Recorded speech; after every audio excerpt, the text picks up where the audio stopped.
ರೀತಿ ನೋಡಿ, ವಿರೋಧ ಪಕ್ಷ ನಾಯಕರನ್ನ ಹಿಡಿದು ವಿರೋಧ ಪಕ್ಷದಲ್ಲಿರುವಂಥ ಯಾವುದೇ ಜನಪ್ರತಿನಿಧಿಯ ಒಂದು ಅವರೊಂದು ವಿಧಾನಸಭೆದ ಒಂದು ಚಾನಲ್ ನಡೆಸ್ತಾ ಇದ್ದಾರಲ್ಲ, ವಾರ್ತಾ ಮತ್ತು ಪ್ರಚಾರ ಇಲಾಖೆ ಅಂತ ಹೇಳ್ತಾರೆ. ಅವ್ರು ಯಾರಿಗೆ ಕೊಟ್ಟರೋ ಗೊತ್ತಿಲ್ಲ ನನಗೆ. ಎಲ್ಲೂ ನಮ್ಮ ಮುಖ ತೋರಿಸ್ತಾ ಇಲ್ಲ.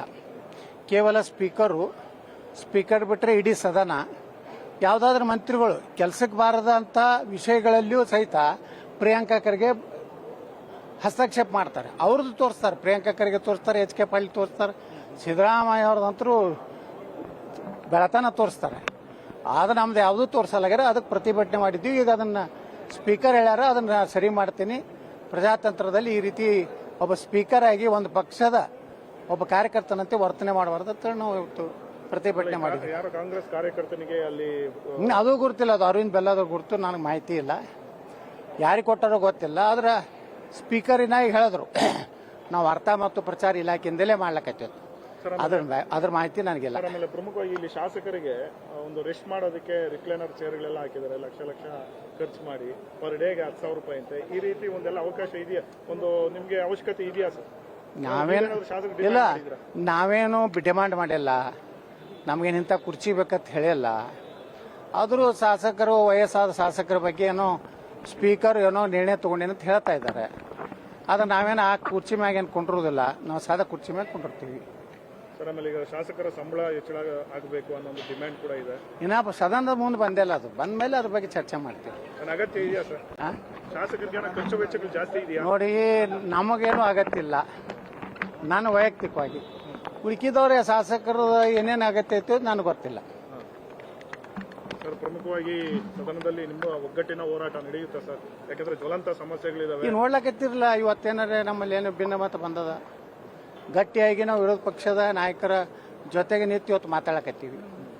ಇವತ್ತೇನು ಇದ್ರ ಬಗ್ಗೆ ಚರ್ಚೆ KPSC ಹಗರಣ ಏನಾಗಿದೆ, ಅದು ಒಟ್ಟಾಗಿ ನಾವೆಲ್ಲರೂ ಇವತ್ತು ಏನು ವಿರೋಧ ಪಕ್ಷ ನಾಯಕರು ಇವತ್ತು ಸೂಚನೆ ನಿಲುವಳಿ ಸೂಚನೆ ತಂದು ಅದಕ್ಕೆ ಬೆಂಬಲವನ್ನೇ ನಾವು ಕೊಟ್ಟಿದ್ದೀವಿ.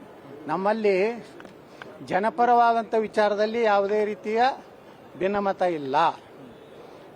ನಮ್ದು ಏನಿರುವುದು ಭಿನ್ನಮತ, ಕುಟುಂಬ ರಾಜಕಾರಣ, ಭ್ರಷ್ಟಾಚಾರದ ಕುಟುಂಬವನ್ನು ದೂರಿಡಬೇಕು ಅಂತ ಬಿಟ್ಟರೆ ಭಾರತೀಯ ಜನತಾ ಪಾರ್ಟಿ ರಾಷ್ಟ್ರೀಯ ನಾಯಕರ ಬಗ್ಗೆ ಅಥವಾ ನಮ್ಮ ಸಿದ್ಧಾಂತಗಳ ಬಗ್ಗೆ ಅಥವಾ ವಿಧಾನಸಭೆಯ ಒಳಗೆ ಜನಪರ ಹೋರಾಟದಲ್ಲಿ ಯಾವುದೇ ಭಿನ್ನಮತ ಇಲ್ಲ. KPSCದು ನಾವು ಗಂಭೀರವಾಗಿ ತಗೊಂಡಿದ್ದೀವಿ.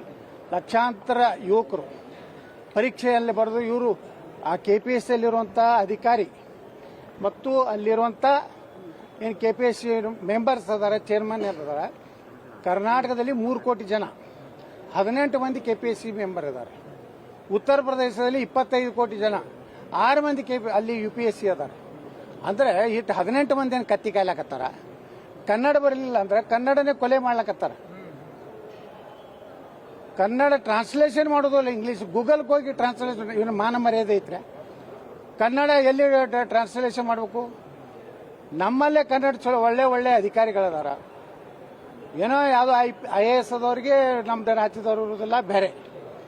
ಆದರೆ IAS ಅಧಿಕಾರಿಗಳ ಲಾಭಿ ಅಲ್ಲ, ಒಳ್ಳೆ ಅಧಿಕಾರಿಗಳನ್ನ ಅಲ್ಲಿ ಹಾಕ್ತಾ ಇಲ್ಲ, ಭ್ರಷ್ಟ ಅಧಿಕಾರಿಗಳನ್ನ. ಮತ್ತು ಈ KPSC ಚೇರ್ಮನ್ ಮತ್ತು ಎಲ್ಲ ಏನು ಮೆಂಬರ್ ಅದಾರಲ್ಲ, ಇವತ್ತು ನಮ್ಮ ವಿದ್ಯಾರ್ಥಿಗಳು ಹಗಲು ರಾತ್ರಿ ಕಣ್ಣಲ್ಲಿ ಎಣ್ಣೆ ಹಾಕೊಂಡು ಪಾಪ ಅಧ್ಯಯನ ಮಾಡ್ತಾರ, ಪರೀಕ್ಷೆ ಬರಿಬೇಕತ್ತಾರ, ಒಂದು ಒಳ್ಳೆ ಅಧಿಕಾರಿ ಆಗ್ಬೇಕತ್ತಾರ. ಆದ್ರೆ ಒಂದೊಂದು ಪೋಸ್ಟಿಗೆ ಅಸಿಸ್ಟೆಂಟ್ ಕಮಿಷನರ್ 2 ರಿಂದ 3 ಕೋಟಿ ರೂಪಾಯಿ ಲೂಟಿ ಮಾಡ್ಲಕತ್ತಾರ. ಯಾರ ರಾಜಕಾರಣಿಗಳು, ಯಾವ ಅಧಿಕಾರಿಗಳು, ಕೆಲವೊಂದು ಮಂದಿ ಅದಾರ ಭ್ರಷ್ಟ ರಾಜಕಾರಣಿಗಳು, ಭ್ರಷ್ಟ ಅಧಿಕಾರಿಗಳು ತಮ್ಮ ಮಕ್ಕಳು ಯಾರಿಗೂ ಕೊಡ್ಲಿಲ್ಲ ಅಂದ್ರೆ, ಅವ್ರು ಯಾರಿಗೂ ಸೆಲೆಕ್ಟ್ ಮಾಡಲಿಲ್ಲ ಅಂದ್ರೆ ನಿನಗೆ KS ಮಾಡಿಸ್ಕೊಡ್ತೀನಿ, ನನ್ನ ಮಗಳನ್ನ ಲಗ್ನ ಆಗೋನು ಅಂತ ತಾಳಿ ಭಾಗ್ಯ ನಡೆದ. ಅದಕ್ಕೆ KPSCಯಲ್ಲಿ ತಾಳಿ ಭಾಗ್ಯ ಕಾರ್ಯಕ್ರಮ ಹಾಕೊಂಡಾರ ಕೆಲವೊಂದು ಭ್ರಷ್ಟರು. ಅವ್ರ ಮಕ್ಕಳು ಹೆಣ್ಮಕ್ಳು ಯಾರಿಗೂ ಕನ್ಯೆ ಅಲ್ಲಿ ಹೊರ ಸಿಗಲಿಲ್ಲ ಅಂದ್ರೆ ನಿನಗೆ KS ಮಾಡ್ತೀನಿ, PSI ಮಾಡ್ತೀನಿ, ನಿನಗೆ DSP ಮಾಡ್ತೀನಿ ಅಂತೇಳಿ KPSC ಒಂದು ತಾಳಿ ಭಾಗ್ಯ ಒಂದು ಕೇಂದ್ರ ಆಗೈತೆ. ಅದ್ರ ಜೊತೆಗೆ KPSC ಮೇಲೆ ಏನೂ ನಿಯಂತ್ರಣ ಇಲ್ಲ. ಮುಖ್ಯಮಂತ್ರಿ ಹೇಳಿದ್ರು ಅವ್ರು ಕೇರ್ ಮಾಡ್ತಾ ಇಲ್ಲ. ಅದಕ್ಕೆ ನಮ್ದು ಇರುವಂಥ ಉದ್ದೇಶ 30 ಕೋಟಿ ರೂಪಾಯಿ ಹಾಳು ಮಾಡ್ಯಾರ. ರೀ ಎಕ್ಸಾಮ್ ಮಾಡ್ತೀನಿ ಅಂತ. ಇದರಿಂದ ನಮ್ಮ ವಿದ್ಯಾರ್ಥಿಗಳು ಏನು ಭವಿಷ್ಯವನ್ನು ರೂಪಿಸುವಂಥ ವಿದ್ಯಾರ್ಥಿಗಳಿಗೆ ಇವ್ರು ಸರಿಯಾಗಿ ಕನ್ನಡ ಟ್ರಾನ್ಸ್ಲೇಷನ್ ಬರೋದಿಲ್ಲ ಅಂದ್ರೆ ಅದಕ್ಕೆ ಕತ್ತಿಕಾಯಿ ಹಾಕಿದ್ದು KPSC ಇದೆ. ಯಾವ ರೀತಿ UPSC ಎಷ್ಟು ಸಿಸ್ಟಮೆಟಿಕ್ ಮಾಡ್ತಾರೆ ಅದೇ ಮಾಡೆಲ್ ಅನ್ನ ಇದಕ್ಕೆ ತರಬೇಕು. ಇದಕ್ಕೊಬ್ಬ ರಿಟೈರ್ಡ್ ಪ್ರಾಮಾಣಿಕ ಜಡ್ಜ್ ಇದರ ಮೇಲೆ ಉಸ್ತುವಾರಿ ಇಡಬೇಕು. ಇಲ್ಲಾಂದ್ರೆ KPSC ಇದೊಂದು ಭ್ರಷ್ಟಾಚಾರದ ಒಂದು ದೊಡ್ಡ ಆಗಿದೆ. ಸರ್, ಈಗ ಸಿದ್ದರಾಮಯ್ಯನವರು ಬಜೆಟ್ಗೆ ಬಹಳಷ್ಟು ಸಿದ್ಧತೆ ಮಾಡ್ಕೊಂಡಿದ್ದಾರೆ. ನೀವೇನಾದ್ರೂ ಎಕ್ಸ್ಪೆಕ್ಟೇಷನ್ ಇಟ್ಕೊಂಡಿದ್ದೀರಾ ಸರ್? ನಾವೇನು ಅಲ್ಲಿ ರೊಕ್ಕನೇ ಇಲ್ಲ, ಏನು ಎಕ್ಸ್ಪೆಕ್ಟೇಷನ್ ಇಟ್ಕೋದು? ಬರೀ ಗ್ಯಾರಂಟಿ ಗ್ಯಾರಂಟಿ ಗ್ಯಾರಂಟಿ ಎಲ್ಲ ಸುಳ್ಳು ಆಶ್ವಾಸನೆ ಕೊಡ್ತಾರೆ ಅಷ್ಟೇ. ಯಾವ ಹೋದ ಬಜೆಟ್ನಲ್ಲಿ ಏನು ಅನೌನ್ಸ್ ಮಾಡಿದ್ರು ಅವು ಇಂಪ್ಲಿಮೆಂಟ್ 70% ಆಗಿಲ್ಲ. ಕಾಂಟ್ರಾಕ್ಟರ್ ಬಿಲ್ ಕೊಟ್ಟಲ್ಲಿ ಇವತ್ತು ಆತ್ಮಹತ್ಯೆ ಮಾಡ್ಕೋತಾ ಇದ್ದಾರೆ. ಕಾಂಟ್ರಾಕ್ಟರು ಆಂಧ್ರದ ಕಾಂಟ್ರಾಕ್ಟರ್ಗೆ ಒಂದೇ ದಿವಸ 800 ಕೋಟಿ ರೂಪಾಯಿ ಚೆಕ್ ಕೊಡ್ತಾರೆ ಮುಖ್ಯಮಂತ್ರಿ. ಆದ್ರೆ ಕರ್ನಾಟಕದ ಗುತ್ತಿಗೆದಾರರಿಗೆ ಹಣನೇ ಇಲ್ಲ. ಪಾಪ ಅವರು ಸಾಲ ಸೂಲ ಮಾಡ್ಕೊಂಡು ಆತ್ಮಹತ್ಯೆ ಮಾಡ್ಕೋತಾ ಇದ್ದಾರೆ. ಈ ಗುತ್ತಿಗೆದಾರರ ಪರಿಸ್ಥಿತಿ ಅತ್ಯಂತ ಚಿಂತಾಜನಕ ಇದೆ. ಕನ್ನಡ ಅವ್ರ ಮನೆ ಮಾರ್ತಾ ಇದ್ದಾರೆ. ಅವರು ಹೊಲ ಮನೆ ಮಾರಿ ಇವತ್ತು ಬಡ್ಡಿ ಹೆಂಗ್ ತಂದಂತದ್ದು ಇವತ್ತು ಮಾಡ್ತಾ ಇರೋದು. ಇದು ಕರ್ನಾಟಕದ ಆರ್ಥಿಕ ಸ್ಥಿತಿ ಸ್ಪಷ್ಟವಾಗಿ ಕನ್ನಡಿದೆ. ಈ ಬಜೆಟ್ ತಗೊಂಡು ಏನ್ ಮಾಡೋದು? ಬಜೆಟ್ನಲ್ಲಿ ಅದೇ ಹೇಳ್ತಾರೆ, ಅದನ್ನ ಮಾಡ್ತೀನಿ ಇದನ್ನ ಮಾಡ್ತೀನಿ. ಪಂಚ ಗ್ಯಾರಂಟಿ ಬಹಳ ಯಶಸ್ವಿಯಾಗಿದೆ, ವಿಶ್ವಸಂಸ್ಥೆ ನಮ್ಮನ್ನು ಹೊಗಳಿದೆ ಅಂತ ಹೇಳ್ಕೊಂಡು ಹೇಳಿಕೆನೇ ಇದೆ. ಸರ್, ನಿಮ್ಮ ಪಕ್ಷದಲ್ಲಿ ಎಲ್ಲ ಭಿನ್ನಾಭಿಪ್ರಾಯ ಸರಿ ಹೋಗ್ತಕ್ಕಂಥ ಒಂದು ಕಾಲ ಬಂದಿದೆಯಾ ಸರ್? ಯಾಕಂದ್ರೆ ಬಜೆಟ್ ಒಳಗಡೆ ರಾಜ್ಯಾಧ್ಯಕ್ಷರ ಬದಲಾವಣೆಗೆ ತೀವ್ರವಾದಂತಹ ಒಂದು ಪ್ರಯತ್ನ ಪಟ್ಟಿದ್ರಿ, ಆದ್ರೆ ಫಲ ಸಿಗ್ಲಿಲ್ಲ ಅಂತನಾ? ಹೆಂಗ್ ಫಲ ಸಿಕ್ಕಿಲ್ಲ ಅಂತ ಹೇಳ್ತೀರಿ? ಫಲ ಸಿಕ್ಕೈತ ತಡೆ ಸಾಧ್ಯ ಆಗೈತೆ. Status quo.